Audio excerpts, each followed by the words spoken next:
Engkau cukup bagi setiap kami, Tuhan. Terima kasih Engkau Allah yang terus menuntun setiap kehidupan kami.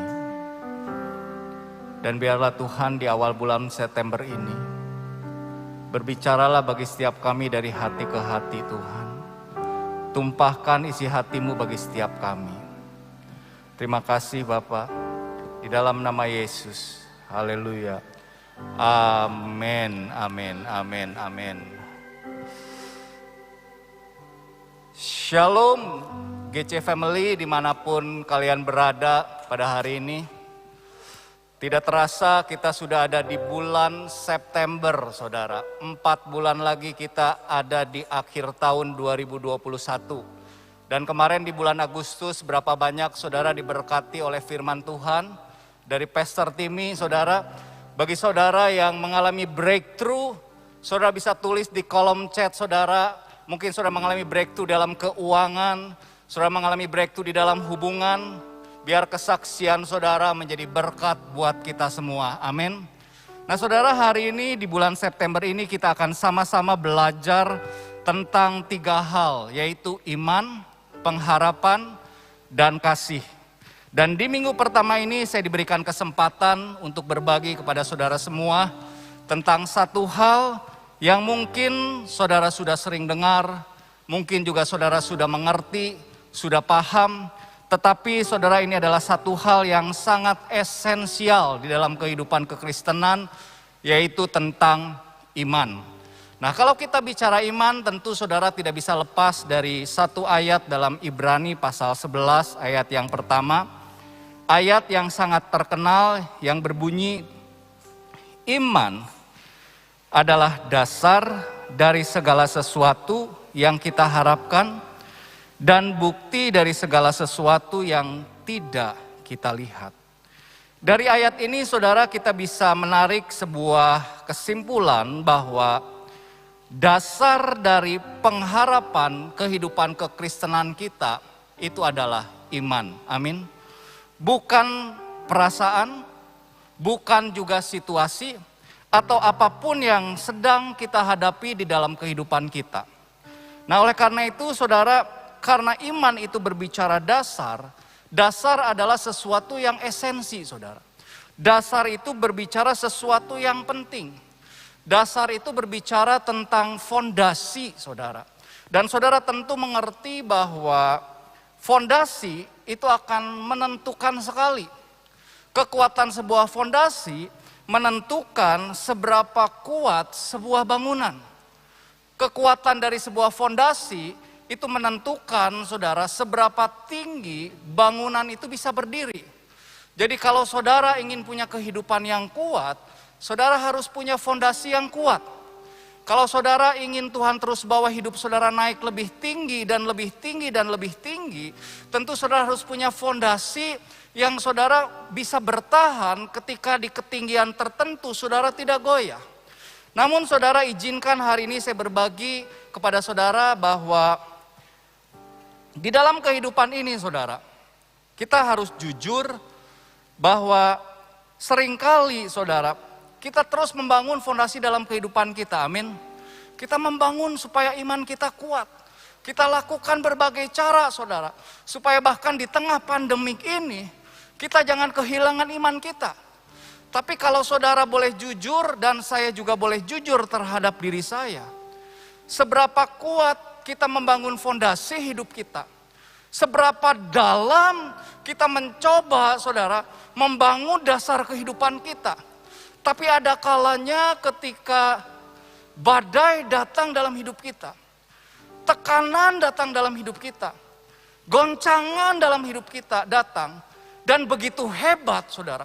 Dan mungkin dalam kurun waktu yang cukup lama, fondasi kita mulai goyah. Saudara, negara Jepang itu adalah negara saudara yang jago saudara dalam hal gempa. Bangunan yang dibuat di Jepang saudara dalam gempa tertentu dia bisa bertahan. Tapi bayangkan saudara, sekuat-kuatnya fondasi yang dibangun, kalau gempanya begitu kuat saudara, fondasi itu bisa saudara mulai goyang, mulai retak bahkan mulai hancur.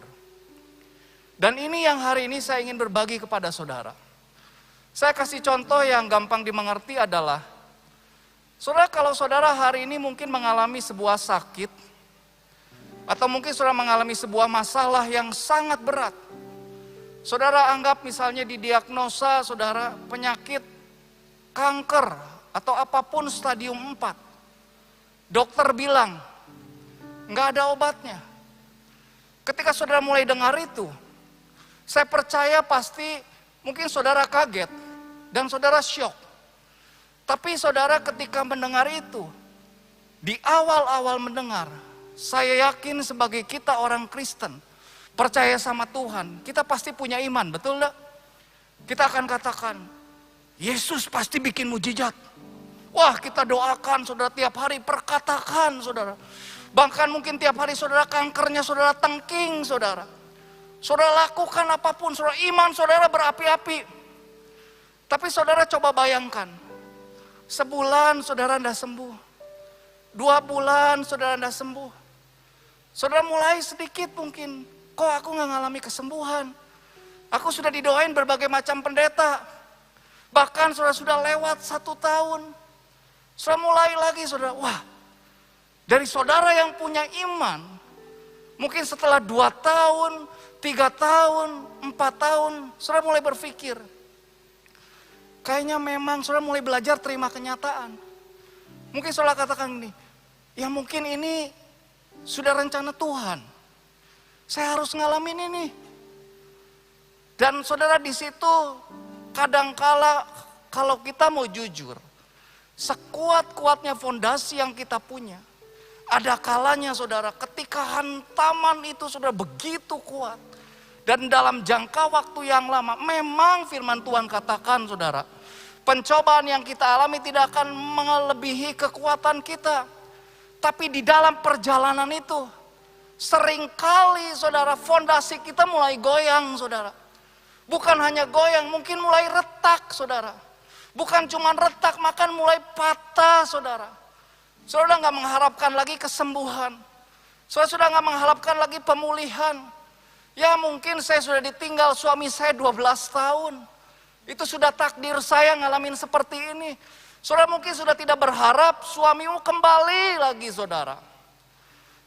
Dan saudara itu bisa terjadi dalam kehidupan saudara dan saya.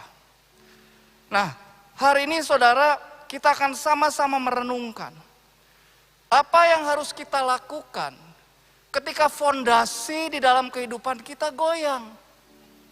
Apa saudara yang harus kita perbuat ketika hidup kita mulai kehilangan iman itu saudara? Saya hari ini teringat tentang satu kisah yang sangat terkenal di Alkitab saudara. Yaitu tentang seorang lumpuh dalam Markus pasal yang kedua saudara. Saya akan bacakan saudara. Cerita ini saya akan bagi 2 saudara. Dari Markus pasal 2 ayat pertama sampai ke-5.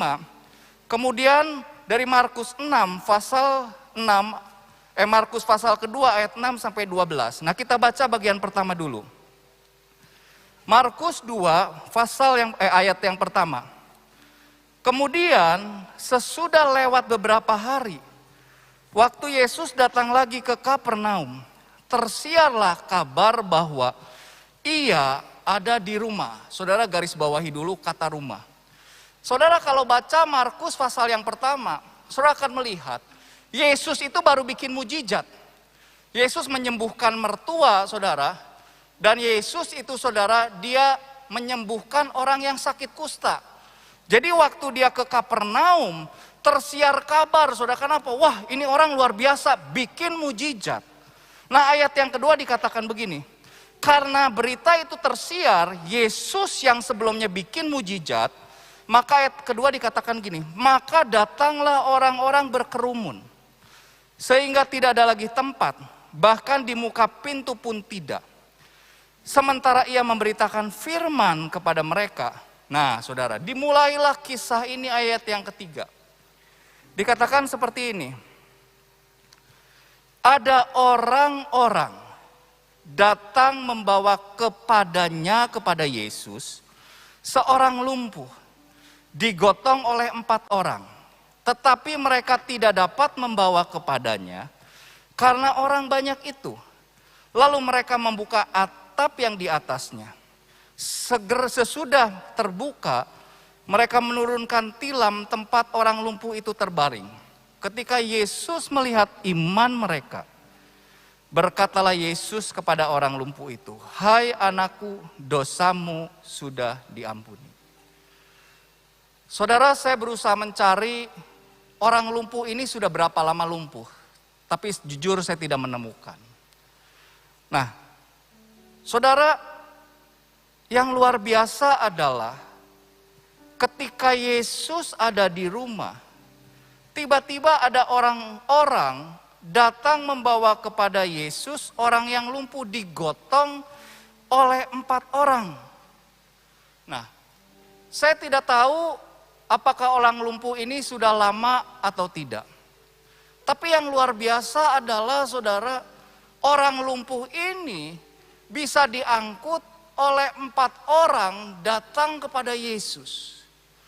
Saudara, hal yang pertama yang saya ingin bagikan kepada saudara semua adalah ketika fondasi hidup kita goyah, saudara dan saya harus memiliki orang-orang atau komunitas yang bisa membawa kita semakin dekat kepada Tuhan. Amin. Saudara bayangkan, orang ini saya nggak tahu dia mengharapkan kesembuhan apa enggak. Saya juga tidak tahu saudara, ini inisiatif 4 orang ini atau orang lumpuh ini. Tapi firman Tuhan katakan, ketika Yesus berbicara, 4 orang ini gotong saudara, bawa orang lumpuh ini. Yang jadi pertanyaan saudara, kenapa orang ini, saudara 4 orang ini bawa kepada Yesus? Mungkin saja kan di situ ada tabib yang hebat, ada hal apapun, dokter yang jago saudara. Tapi yang luar biasa adalah bahwa 4 orang ini saudara bisa sepakat sama-sama bahwa orang lumpuh ini datang kepada Yesus. Saya percaya bahwa orang lumpuh ini bukan baru kenal ke 4 orang ini. Betul? Saudara, kalau saudara baru kenal sama orang, kadang-kadang kita mau nolong sungkan. Jangan-jangan ditolong orang ini tersinggung apa enggak? Mau enggaknya digotong? Saya percaya saudara bahwa ke-4 orang ini memiliki hubungan kepada orang lumpuh ini. Makanya saudara, hari ini saya mau katakan, ketika kehidupan saudara goyah, iman saudara goncang, fondasi saudara goncang, saudara perlu orang-orang di sekeliling saudara. Saudara perlu punya komunitas. Bahkan bukan cuma perlu punya komunitas, banyak orang punya komunitas tapi tidak terhubung dengan orang-orang yang ada di komunitas itu. Amin. Saudara perlu terhubung, terkonek dengan orang-orang yang ada di dalamnya. Kenapa saudara? Karena kalau saudara lihat Markus 2 ayat yang kelima, ketika Yesus melihat iman mereka, saudara. Yesus ngomong kepada orang lumpuh ini. Ini saya tidak tahu apakah iman mereka itu termasuk orang lumpuhnya atau tidak.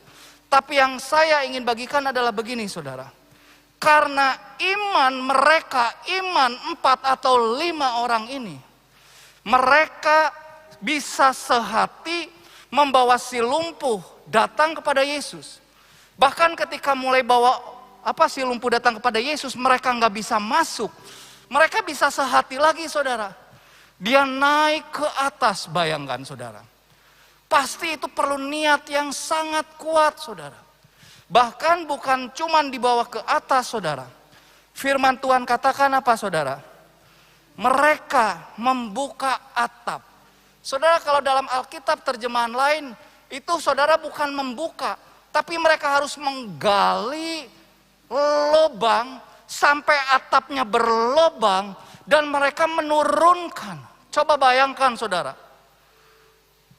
Gara-gara 4 orang ini, gara-gara ada orang-orang di sekeliling orang lumpuh ini, maka orang lumpuh ini saudara tahu di akhirnya mengalami mujizat saudara. Pertanyaan yang saya ingin bagikan kepada saudara pada hari ini, Apakah saudara memiliki orang-orang di sekeliling saudara yang membawa saudara semakin dekat kepada Tuhan? Jikalau saudara belum ada saudara, maka hari ini kami dari keluarga Grow Center mengajak saudara untuk bergabung di KUL. Saudara bisa lihat nomor di bawah ini, saudara, ada ada telepon saudara yang saudara bisa hubungi. Saudara hubungi. Kenapa? Karena di masa pandemik seperti ini, saudara boleh berkata, "Pastor, aku kuat menghadapi semua ini." Puji Tuhan saudara bisa. Tapi saya mau katakan banyak di antara kita hari-hari ini, kita nggak bisa sendirian. Kita perlu komunitas, perlu orang-orang yang mungkin akan menyelamatkan hidupmu. Saya mendengar begitu banyak kesaksian saudara. Bagaimana ada seorang anggota KUL saudara, tiba-tiba lagi mandi kena stroke saudara. Dan saudara tahu yang menolong anggota KUL ini adalah saudara, istri dari ketua KUL-nya saudara. Dibawa ke rumah sakit. Dan itu diselamatkan nyawanya saudara, karena ada orang-orang yang menolong saudara. Saya juga waktu COVID kemarin mendengar sebuah cerita. Ada seorang leader di tempat kita terkena badai sitokin saudara.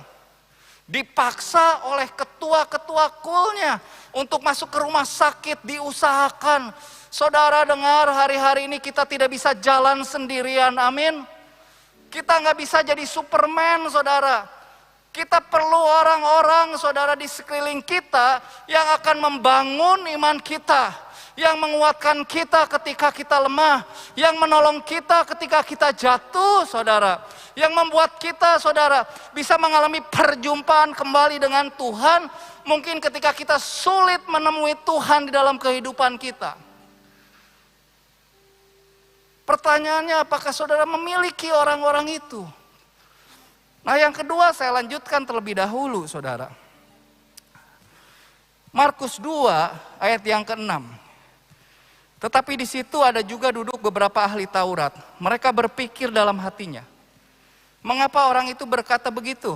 Ia menghujat Allah. Siapa yang dapat mengampuni dosa selain daripada Allah sendiri? Tetapi Yesus segera mengetahui dalam hatinya bahwa mereka berpikir demikian, lalu berkatalah kepada mereka, mengapa kamu berpikir begitu dalam hatiku? Nah, saudara perhatikan ayat 9. Tuhan itu ngomong kepada saudara ahli Taurat. Tuhan tuh ngomong begini, ayat 9. Manakah lebih mudah mengatakan kepada orang lumpuh ini, dosamu sudah diampuni, atau mengatakan, bangunlah, angkatlah tilammu dan berjalan.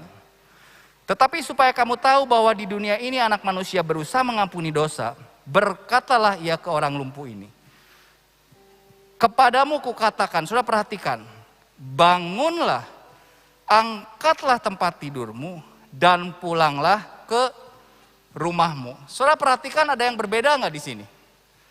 Tuhan itu ngomong kepada ahli Taurat, Tuhan ngomong gini, bangun, angkat tilammu, dan berjalanlah. Betul?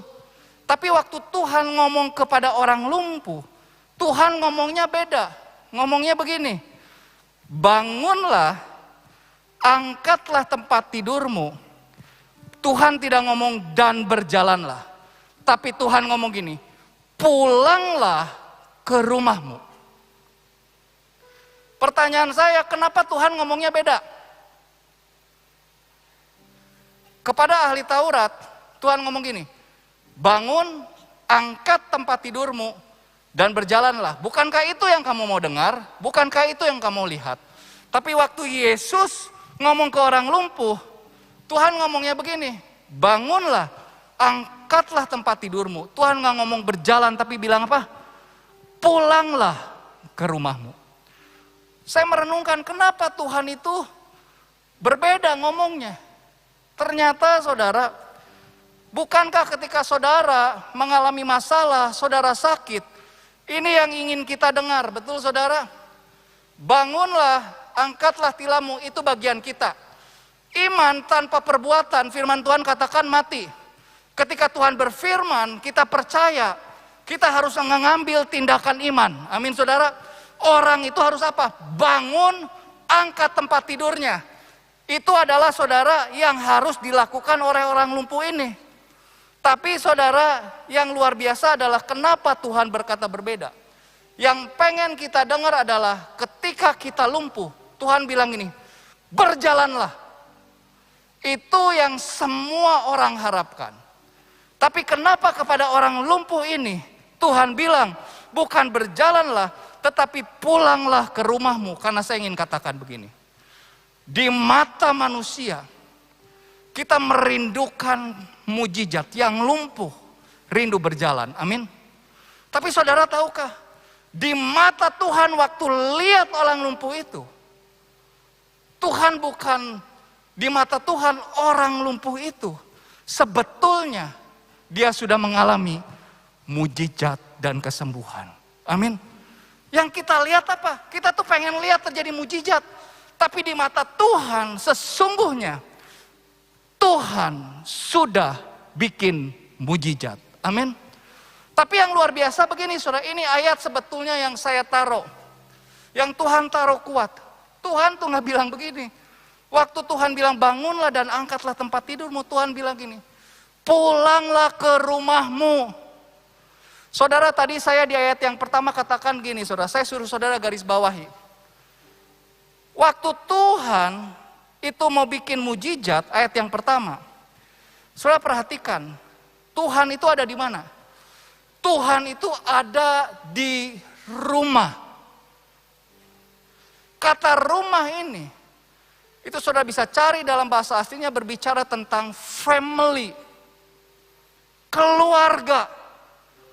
Dan di akhir Tuhan mau bikin mujizat, yang saya terus merenungkan gini, Tuhan itu suruh orang lumpuh kembali pulang ke rumah. Saudara, ini pesan Tuhan yang saya ingin sampaikan kepada saudara semua yang menonton siaran ini. Pertanyaan yang saya ingin pertanyakan kepada diri saudara dan saya adalah gini.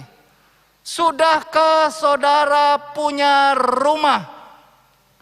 Saudara, di tengah situasi pandemik ini, saudara bisa dengar khotbah dari manapun, betul? Saudara bisa dengar khotbah dari Amerika, pendeta keren. Saudara bisa cari pendeta favorit saudara siapapun yang saudara mau dengar. Tapi dengar saudara, saudara memiliki ibadah, belum tentu saudara memiliki rumah. Dan hari ini saya mau mengajak saudara untuk merenungkan kembali dan mengajak saudara seperti yang firman Tuhan ini katakan. Apakah saudara sudah memiliki rumah rohani dalam kehidupanmu? Kalau saudara belum, temukan rumah itu. Dan kalau saudara mungkin pernah punya rumah, dan saudara hari ini di tengah pandemik ini saudara berkata, saya nggak perlu kok, saya bisa dengar khotbah dimanapun. Saya bisa dengar firman Tuhan dimanapun. Saya bisa dengar yang kita suka. Saudara, sekarang orang beribadah mendengarkan apa yang mereka mau, apa yang mereka suka, dan apa yang mereka pikir itu membangun mereka. Saya kasih analogi saudara. Kalau saya punya anak, saya kan sebagai orang tua kasih makan anak saya, betul? Saya nggak akan izinkan tiap hari, tiap minggu anak saya hanya makan apa yang dia suka. Bayangkan kalau anak saya sukanya ataupun saudara junk food yang lain, saya beri dia tiap hari makanan yang dia suka. Pertanyaannya adalah apakah anak saya jadi sehat atau sakit? Sakit. Saudara dengar, saya mau katakan, tidak ada rumah atau keluarga rohani yang sempurna. Amin. Dimanapun saudara punya keluarga, punya rumah rohani, percayalah sama saya. Saudara pasti bisa mengalami kekecewaan. Saudara bisa mengalami hal-hal yang tidak enak. Saudara bisa mengalami perkara-perkara yang menyakitkan hidupmu. Tapi saudara dengar, kalau apapun rumah yang saudara pernah miliki atau saudara pernah tinggal, saudara pernah ada di sana, justru di rumah rohani itulah kita akan mengalami namanya apa? Pertumbuhan. Iman itu saudara bertumbuh Ketika kita bersama-sama berjalan. Dan firman Tuhan saudara dari ayat ini. Ketika sudah mengalami kesembuhan. Tuhan tuh ngomong. Nak, pulang ke rumahmu. Mungkin selama ini orang ini saudara terus mencari kesembuhan. Dia pergi begitu jauh saudara. Dia ke kanan, ke kiri. Mencoba mencari mujizat. Dan yang luar biasa ketika dia sudah mengalami mujizat. Tuhan bilang, pulang ke rumahmu. Saudara, hari ini ada satu panggilan ilahi. Saudara yang ada di luar sana, pulang ke rumahmu. Temukan rumahmu saudara. Karena lewat rumah itu, saudara akan mengalami mujizat. Saya selalu katakan begini. Mengalami kesembuhan, mengalami mujizat itu mudah. Tapi bagaimana kita mempertahankan kesembuhan, itu yang sulit. Saya mengalami kesembuhan dari narkoba, itu gampang saudara. Tuhan bisa sembuhkan saya. Tapi bagaimana ketika saya dalam perjalanan hidup setelah sembuh, ketika saya lemah, saya tidak kembali lagi ke narkoba. Ketika saya gagal, saya nggak kembali lagi ke narkoba. Apa yang membuat saya bertahan sampai hari ini? Saya punya rumah, saudara. Rumah itulah yang menjaga kita supaya kesembuhan, mujizat tetap bisa kita pegang. Dan hari ini, saudara, saya mau katakan kepada saudara, pulang ke rumah, temukan rumahmu. Karena di sana akan ada orang-orang yang akan berjalan bersama dengan saudara. Ketika engkau lemah, engkau akan dikuatkan. Ketika fondasimu mulai goyah, akan ada orang-orang yang mulai menopang engkau. Ketika saudara engkau mengalami keretakan, ada orang-orang yang gini, membalutmu. Memang di rumah itu saudara mungkin bisa mengalami kekecewaan. Saudara bisa mengalami apapun.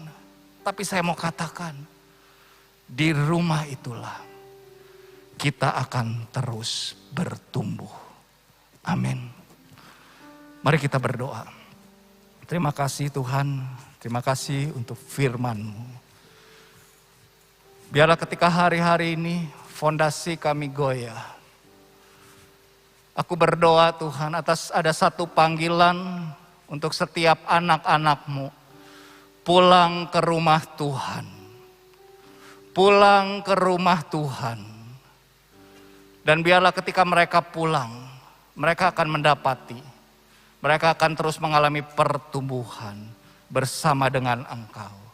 Terima kasih Bapa, di dalam nama Tuhan Yesus. Amin.